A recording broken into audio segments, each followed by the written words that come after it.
This is the sound of refusing to give in. It's leaving nothing to chance.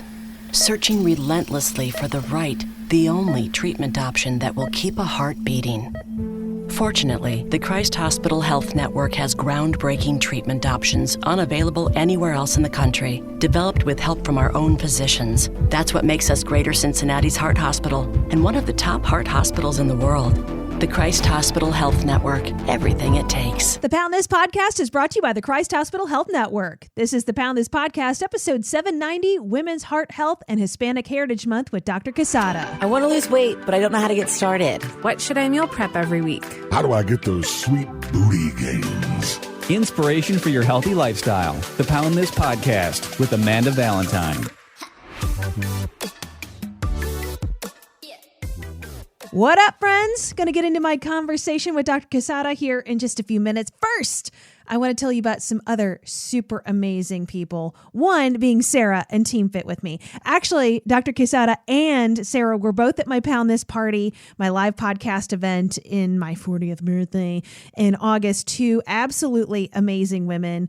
Sarah is health coach extraordinaire. So if you're looking to lose weight, you're looking for somebody to help you be accountable. If you have gut health issues, hormonal issues, she has an entire team of people. Sarah has lived through everything herself. She understands where you're coming from, no matter what your goals are. And she is a macro goddess. She is great at figuring all this stuff out and goes deep into the science. So if you're looking for somebody to help you figure out nutrition, physical fitness, mindset, all that stuff, check out Sarah, teamfitwithme.com/poundthis to save 10% off of month one of all packages and plans. And speaking of nutrition, I have to tell you about my new favorite place, Clean Eats, which has been a godsend with meal prep. So I've been a meal prepper for about almost a decade now. And it does take a lot of time, and I love meal prepping, but I also am very excited for the break. And the food I've been having is fantastic. And I know everybody that has tried Clean Eats so far has given me nothing but great feedback of how good the food is, including some coworkers of mine. And so it's meal prep where it's fresh. I order fresh every week, or you can go in and get frozen. Plus there's a cafe right there. I go to Clean Eats in Newport here in Cincinnati. There's also a Westchester location if you're in the North Cincinnati. If you're not in Cincinnati, you can find a Clean Eats near you. But here in Cincinnati, check out Newport and Westchester. Like, listen to the menu this week. I am hyped about this week's menu. So hibachi steak with tiger sauce, sweet chili chicken, mac and cheese, barbecue, bacon, cheddar chicken, Caribbean pork, south of the border bowl, which has some Mexican corn in there, which sounds amazing, and chicken fajita omelet. So what I do is, I know I'm going to have breakfast all week, so I order 6 breakfasts because I do the 21 meals. So I do 6 breakfast, and then I do 3 of each other ones, and then kind of mix and match. And then I personally plug them all into my FitnessPal and then figure out my macros and everything from there. So what I've been doing is eating 3 of their meals a day. So breakfast, lunch, dinner, and then I'm throwing in an afternoon snack and an evening snack to match my macros and calories. But the food is fantastic. It is so convenient. And for me, the price is worth the time, baby. It saves me an entire Sunday. Like, it's amazing having a day off. As much as I love meal prepping in that process, again, sometimes you need a break. For me personally, fantastic. So check out Clean Eats in Newport and Westchester here in Cincinnati. And now let's talk about the Christ Hospital and Women's Heart Health. Thank you so much for listening to the Pound This Podcast. I am Amanda Valentine. So excited to have returning guest, this incredible woman, which I can't wait for you to just even reiterate everything that you do. And even since the last time we talked, which is just a few months ago, I feel like you've won all of these awards and you just like become more and more prestigious every day, is Dr. Odayme Quesada from the Women's Heart Center at Christ Hospital. How are you? I'm doing fantastic. Thank you, Amanda. And I'm excited to be back on. Yeah. And I mean, and thank you so much. You came to my Pound This party and spoke to everyone there. Awesome. And I was just telling you, I got feedback from women are like, wow, I didn't realize how much heart disease affected women. So I can't wait to have this discussion again, because it is so incredibly important. And it is something that has, where we can have some control of that ourselves in so much preventative care. Absolutely. Yes. Always excited to talk to your listeners. Ask me any questions. Well, so tell me all about you. So for people that don't know who you are, tell me your background in becoming a cardiologist, how you ended up in Cincinnati, and all the badass things that you do at Christ Hospital. Oh, thank you. No, so yeah, I'm from Miami, Florida, and I trained at Yale School of Medicine. So that was my first time in the Northeast. And after that, I went to California for many years where I did my residency at UCSF and then my fellowship in cardiology at Cedars-Sinai. And I was always very interested in research. So I did research throughout my entire training, which is pretty long, 14, 15 years. And so when I went to Cedars-Sinai, I did stay on there to do a research fellowship in women's heart disease. And so I was very fortunate to be trained by Noelle Berry-Merce, who is one of the experts in women's cardiovascular disease. And she is the medical director of the Barbara Streisand Women's Heart Center at Cedars. So I learned a lot from her.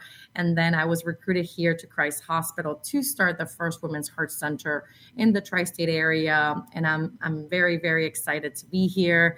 Our women's heart center has exploded in a good way. I mean, we've been so welcomed by the community, extremely successful in terms of letting women know that we're here, that we do provide this specialized care in multiple different areas.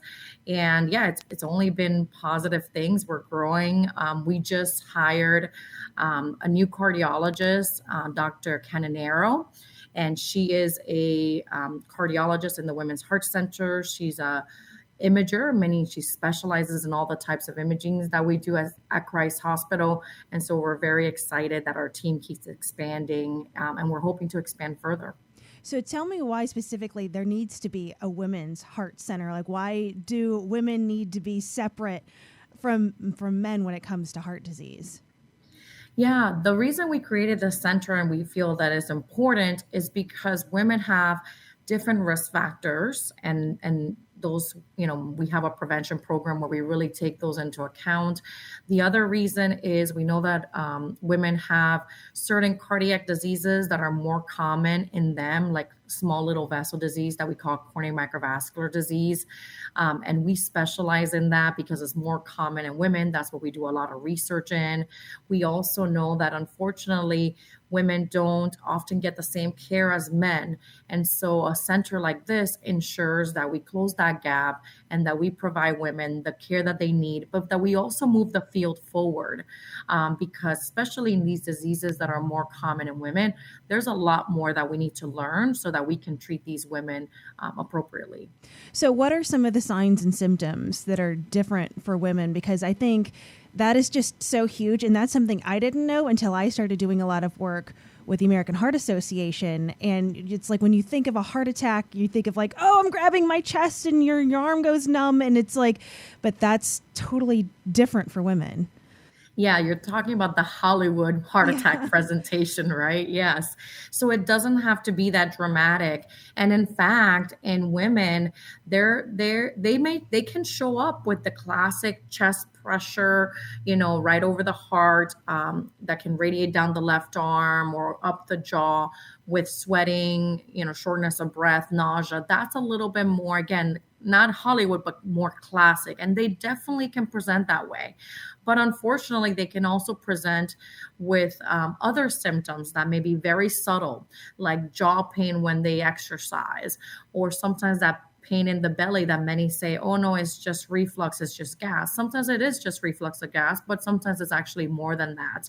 And so, especially if I tell a woman, and sometimes I've had women who tell me the way they presented was they just didn't, they just didn't feel right. Perhaps they felt, unwell all of a sudden, and they couldn't really pinpoint pain or an abnormality. And those women did have a heart attack. So I always tell my my patients, and whenever I speak, just if you don't feel right, just go get checked out. And the same applies to stroke, Amanda, because, stroke, that goes even more unrecognized. And for both stroke and heart attacks, the faster you show up to the hospital, the faster they recognize it, the faster you get treated, the better that you do. And then stroke is another big one where women, the classic is, one side of your body goes numb or goes weak, facial droopiness. But again, women can present that way, but they can also present with these subtle things like they feel lightheaded, they're not able to walk straight. And again, or it may be just a slight numbness, a slight weakness. And so if there's something that doesn't feel right, just go get checked out. And if it's nothing, great. You can at least feel reassured. Right. And I just think that's where you just got to be such an advocate for yourself and not blow it off. Because I think, not to speak for all women, but a lot of women, and especially stories that I have heard of working with the Heart Association, is so many women's stories are like, I didn't feel very good, but I had to go to work. I had to take my kids to school. I was going into finals in college. I'm too young for anything like this.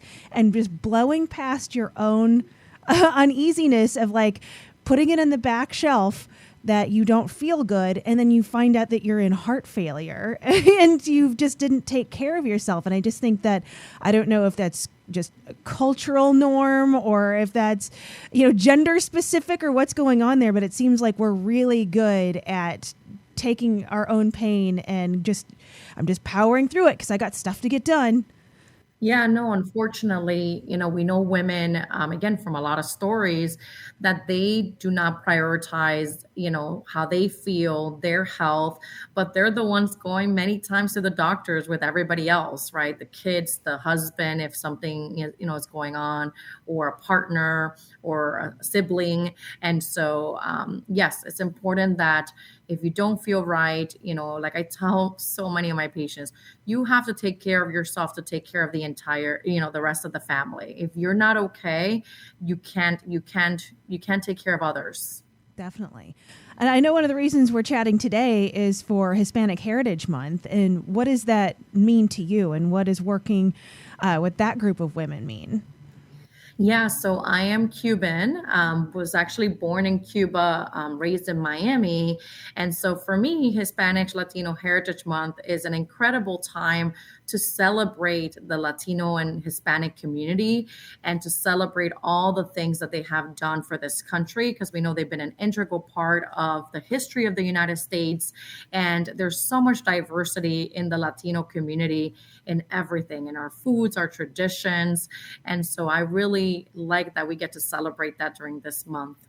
And is there there are different risk factors for women of, Hispanic heritage, or it's like, if I feel like I haven't heard that statistic a lot, but I have heard the differences with African American communities and how there's different risk factors there. But it's like, there's, again, like how there's different risk factors for women versus men. And it's like each group and community has all of these different things going on, and you just don't hear about it for some reason. Absolutely. Yes. So in the Latino Hispanic community, we know that we are at a higher risk of diabetes. And that is a risk factor that predetermines a lot of other diseases. Diabetes, is a huge risk factor for heart disease, and so for strokes. And so it's very important to know your numbers, especially especially your sugar numbers. Of course, the blood pressure is also very critically important, because unfortunately, what happens a lot in the Latino Hispanic community is that these diseases are not diagnosed, meaning people are not getting their regular checkups. So it's not that they don't have the disease, it's just that a lot of them have it. For instance, the high blood pressure or even the diabetes, they just don't know about it for a long time. And so this is what's causing, a lot of the issues before someone even knows about it and is getting it treated appropriately. And then the other important thing is there's actually something very interesting, which is when a Latino or Hispanic person comes to the United States, depending on how long they've lived in the United States, that actually the longer they live in the United States, the higher the risk of heart disease and risk factors. And that's because a lot of times in their native country, they were a lot more active. The food was different, maybe a lot more vegetables. And then when they come to the American culture and the American foods, you really actually start to see that increase among other risk, other things that happen when people move to the United States. So how often do you see this in your daily work? Yeah, so we actually are doing great work in the community. We are working actually with the Black Women's Health Movement to increase awareness about heart disease in Black women because they are disproportionately affected not only by risk factors but also have much higher rates of heart attacks, of every single cardiovascular disease you can think of.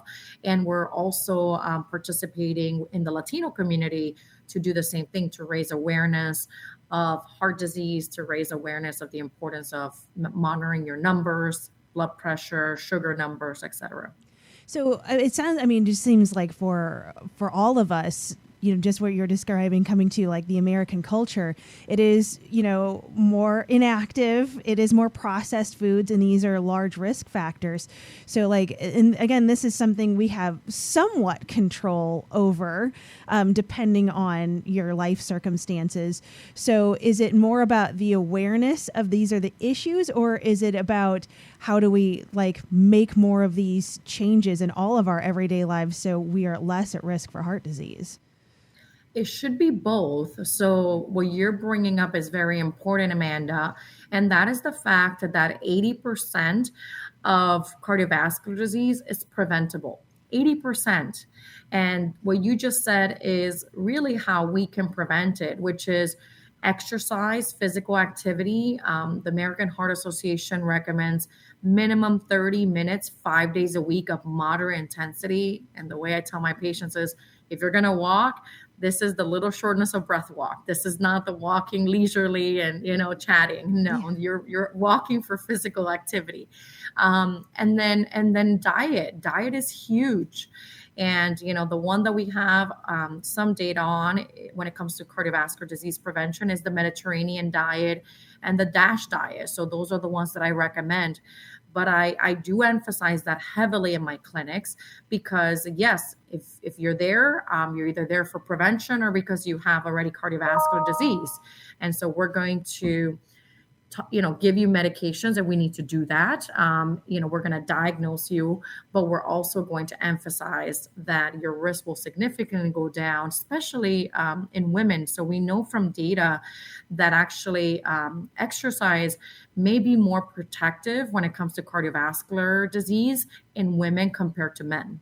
So that's something I share with the women, and they're like, "Oh, I didn't know that." I'm like, "Yeah, if you're actually more protected by doing that exercise than even if you were, a man in the same circumstance." So I definitely emphasize that over and over again. And if someone does have diabetes, or if they do have high blood pressure or high cholesterol, then we need to treat it. And if that takes medications, then it takes medications. Like I tell all my patients, don't be afraid of the medications. Don't focus on the number or the medication. Focus on the fact that these exist and these will help you live longer and healthier lives. So with that being said, with exercise and of course like a healthier nutritional diet, I feel like a lot of people say like, I don't have the time, it's inconvenient, I'm really busy, and you are an incredibly busy woman. So how do you fit all of those things into your own lifestyle, knowing all this information where you're like living this day in and day out with other women? How do you make sure that you have the time to do those things for yourself? Yeah, for me, I actually have a stationary bike at home, like one of the ones that the Peloton, and that has been incredibly helpful for me because otherwise I would be preaching and not doing it. And I could tell you from my own experience, I think everybody has 30 minutes or 20 minutes to do some exercise, either right when they wake up or before they go to sleep. That's my theory. So I tell that to my patients. There's no excuse. We all can do it. We just need to prioritize it.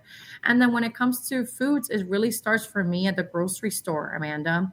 I don't buy things that I shouldn't eat. Monday through Friday, I'm pretty regimented in the Mediterranean diet. I try to do some meal prepping, similar to, I know you do a lot of that.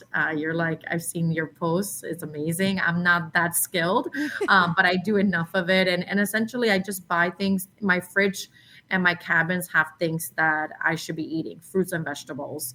And so I think that helps because when you have those other those other delicious things, sugary things that we all like in your house or whatever else you have, you will end up eating them. And so I just avoid it by not having it around.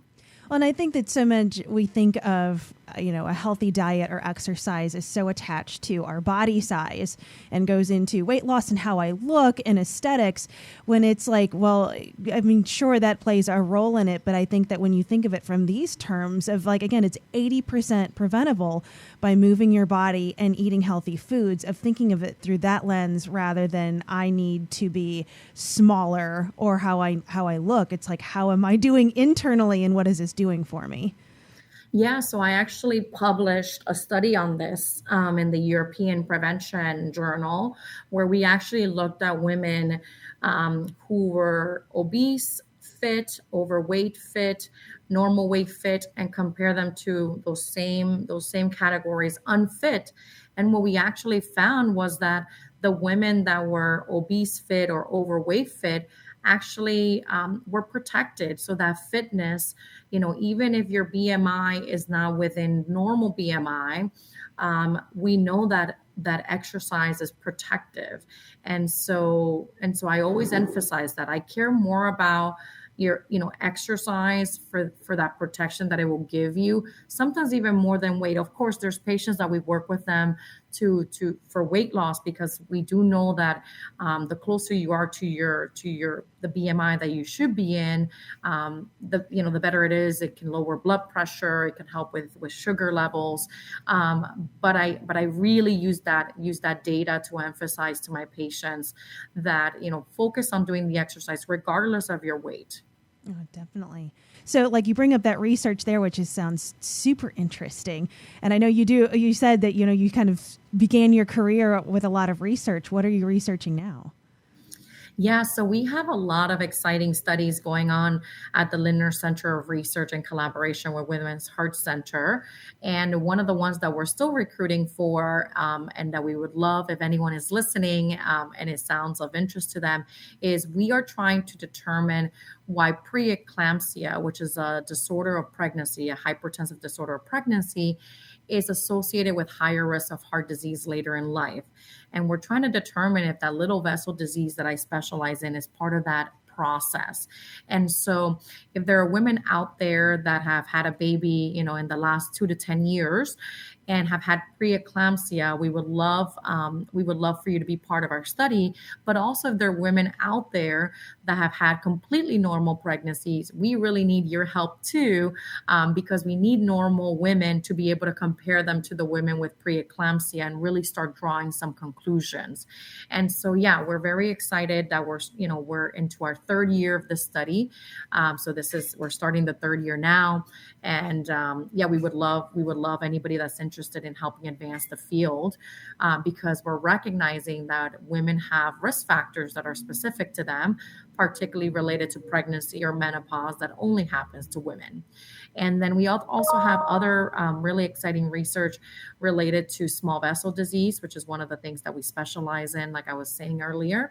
And we have multiple trials in that. So how would somebody reach out to join one of these trials? Yeah, so I will give you our contact information, but essentially, if you do something simple like Google Christ Hospital Women's Heart Center and you find our webpage, we actually have a tab that's just for research, and it has all of our research studies in there, and it has the phone number for the Lindner Center of Research, and also an email address that someone can just send us a quick email. Oh, I'm interested, and then we take it from there. Oh, that's awesome. Well, I know that you're very busy because you're heading off to New York because you're just amazing. Like, tell me, we talked about this before we started recording. What are you going to New York for today? Yeah, so I'm honored to be the new Ginger Warner Endowed Chair in Women's Cardiovascular Health. So this is a huge honor because essentially these endowed chairs, and it's a $1 million endowment, this endowed chair essentially puts me with other women in leadership positions, and it really helps move the field forward in women's cardiovascular health, because it puts women in these positions of leadership where we can really advance the field through research, through advocacy, to community outreach. And so I get to meet a lot of these other endowed chairs throughout the country tomorrow. So I'm very excited. Well, see, you're such a badass. And I'm so honored that you spend your time here on this podcast. So thank you so much for your time. I know that it's very limited and important. So I'm glad that you are here to spend this time with me. And thank you so much for all of your great information. And hopefully it's impacted somebody and we can have one less person with heart disease. Thank you, Amanda. And thank you for all the work that you do, through the podcast and with the American Heart Association, so that we can really change the statistics that heart disease is the number one killer in women. But hopefully in our lifetime, we'll see that go away. So thank you for everything you do. AmandaValentineBites.com